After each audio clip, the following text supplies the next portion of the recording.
If you want to become a financially successful inventor, you must watch this video.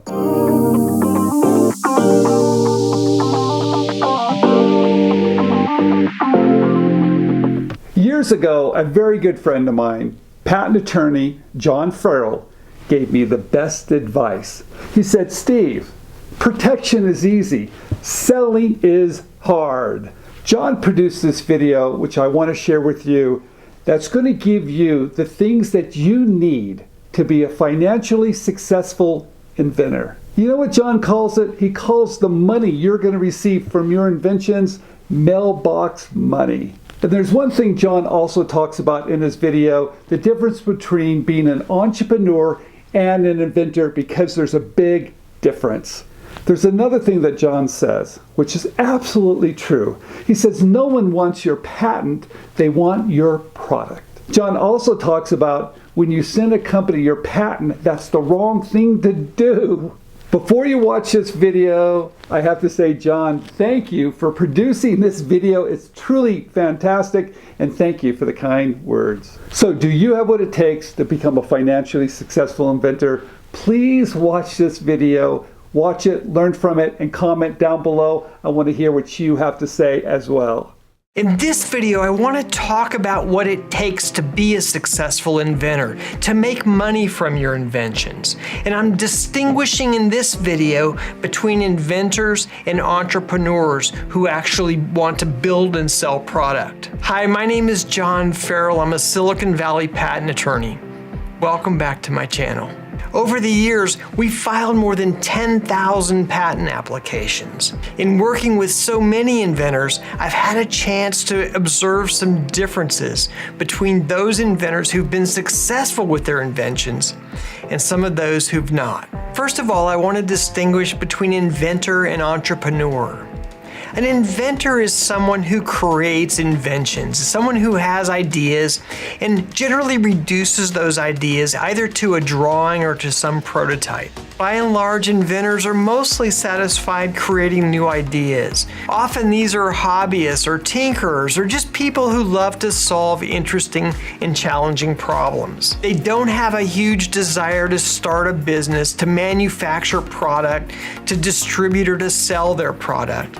They mostly just want to spend their time inventing and collecting revenue and the benefits from their invention. The pathway for most of these inventors is to license their ideas to others who are willing to go out and build businesses around the inventions. The revenue source for a licensing model is generally to receive some upfront payment for the license and then an ongoing royalty payment. Sometimes this is referred to as mailbox money. Every so often, the inventor can go out to his or her mailbox, pull out the check, and then go back into the workshop and work on that next invention. Entrepreneurs, on the other hand, are more soup to nuts. Not only do they enjoy the process of inventing and developing new ideas and new products, but also in the business of producing and selling their inventions, either through their own private distribution channels, such as their websites, or an e-commerce platform such as Amazon, or maybe a third-party distributor. Entrepreneurs not only want to invent, but they also want to control the entire business cycle of their invention or product. Again, in this video, we're going to focus on inventors. I'll do a future video on entrepreneurs, and if you'd like to receive notification, be sure and subscribe below. Now, I believe there are 3 critical skills for the financially successful inventor. Now, I'm not saying that you have to have all 3 of these skills to be a great inventor, but I do believe that if you want to be a financially successful inventor, you need to have all 3. The first of these important skills is to be a good observer, to be sensitive to the world around us, to look for friction points or opportunities to make our lives better or easier. Preferably, these are problems or opportunities that affect a lot of people, and ideally, these are opportunities or problems that affect people repeatedly. These observations of the world around us are the source of many of the most valuable and significant inventions and products. If you want to consistently make money as an inventor, you need to be an observer. The second skill of the most successful inventors is that of being a visionary. Not only being able to envision the solution to a problem, but also to be able to visualize how the solution will be used and valued by others. The successful inventor is able to understand how the world would be a better or happier place if their invention was available and used by others. What would a sellable product containing the invention look like? How would people access it? How much would the product cost? And how does this relate to the value that it would produce? And finally, the third skill of the financially successful inventor is that of being a communicator. Being able to bridge the present-day observations to the future vision. What would the bigger future look like if their inventions, their products, were available to others? And importantly, how would a licensee be able to turn their idea into a profitable product that others would want to buy? It's this communication step where most inventors get goofed up. I get so many messages and phone calls from inventors who say, John, I just got this new patent or this new group of patents, and I've sent my patents to these manufacturers, but I never hear back from them, or they just reject my request for a meeting.